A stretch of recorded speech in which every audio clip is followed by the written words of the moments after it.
Hello, I'm Reverend Honora McDougall. I'm the Wizard at Large. This is a brief introduction to the Himalayan metal singing bowls. I don't use crystal bowls. I respect them, but they're I just find I resonate with the metal bowls.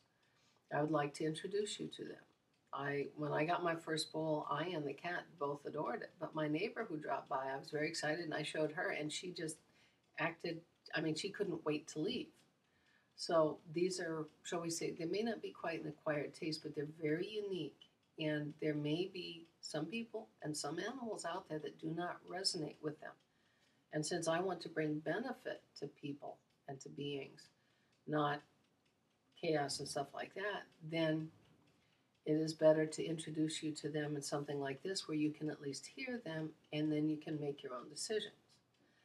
Now, basically, the metal bowls have been made throughout Asia because I do have a few Japanese, they're technically called gongs. I call them bell bowls because to me that seems to be more what they are. But I have a friend on the East Coast who's got some singing bowls from Korea. And then I think I've got China is making knockoff ones now that don't have the same quality as these older ones from Tibet and Nepal that had mantras worked in. They were created under ritual circumstances. Some of them have been used for rituals for centuries, things like that. So you've got a wide variety of bowls out there, but I tend to stick with the Nepalese and Tibetan, although I did get a couple Japanese, like I said, the bell bowls. Now, they are very unique. They range, the smallest one I have is this one. The biggest, I got two 13-inch bowls. You probably, unless you're getting a special treatment, you probably will only see three. You'll see a small one, a medium, and about a 10-inch one. And that's because the high-pitch bowls, shall we say, they break up stagnation, they break up bad vibes, they can perk you up. They bring in good energies. It's sort of like a sonic version of coffee or chocolate, if you want to be silly about it. The middle-sized bowls tend to the the middle-sized bowls balance things out. They smooth things out. So as the high-pitched bowls come in, they break things up. They bring in the good vibes, so to speak, so that you start grooving on the vibes, feeling cool, feeling relaxed, feeling happy, or at least stress-free and just calm. The middle-sized bowls then sort of spread it around, balance it out, even it out so that you feel it from head to toe. Like that big bowl, those big bowls then ground the work into the physical, into the emotional. It's a very grounding, and some of the 10-inch and bigger bowls actually, if you do it a certain way, and I will have on the sonic stress release and the have sound will travel. I will have.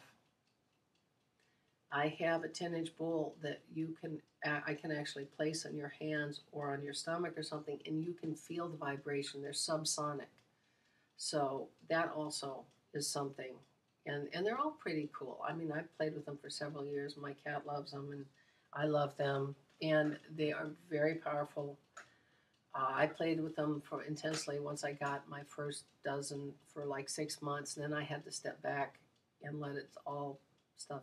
And then I went back, and I've been playing with them ever since. And I've been studying them. And there's some remarkable people on the web that, like one gentleman, Suren Shrestha, he learned from his parents in Nepal. I think his mother's a Tibetan yogini. His father is a Hindu rishi.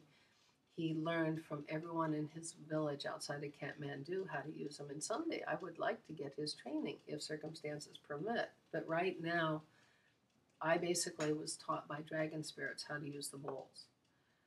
And I read everything I could find. I explored it on myself mainly, and then I helped some friends out. And they're really amazing things.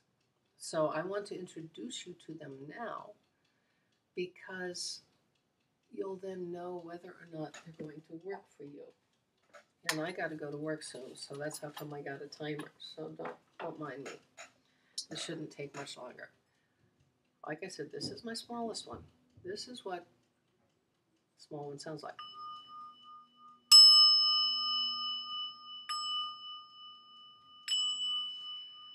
If I really work it, I can make it sing, but I really don't need to because I've got a few other bowls that sing, that are a little bigger, that sing just as well.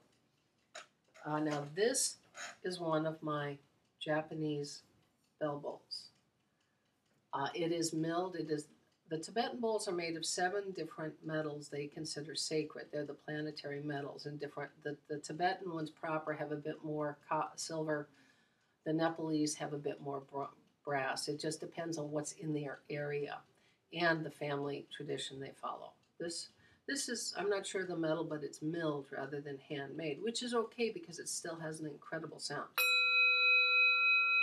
I mean, they wouldn't use these in Zen centers and martial arts schools if they didn't have some amazing quality. And this one is big enough to sing. So there you go. Now this next one is one of my Dragon Shaman bowls. This is roughly tuned, I believe, to D. And it's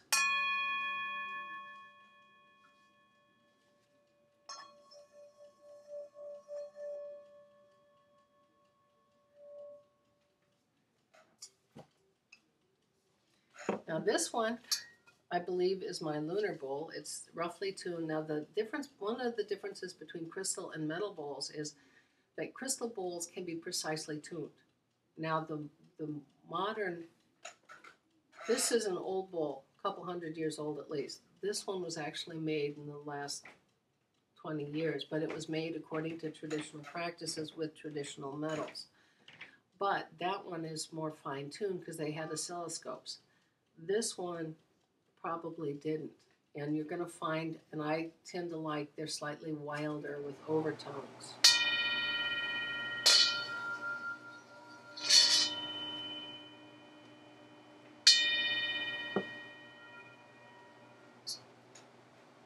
Now, just to give you a quickie, this one is amazing.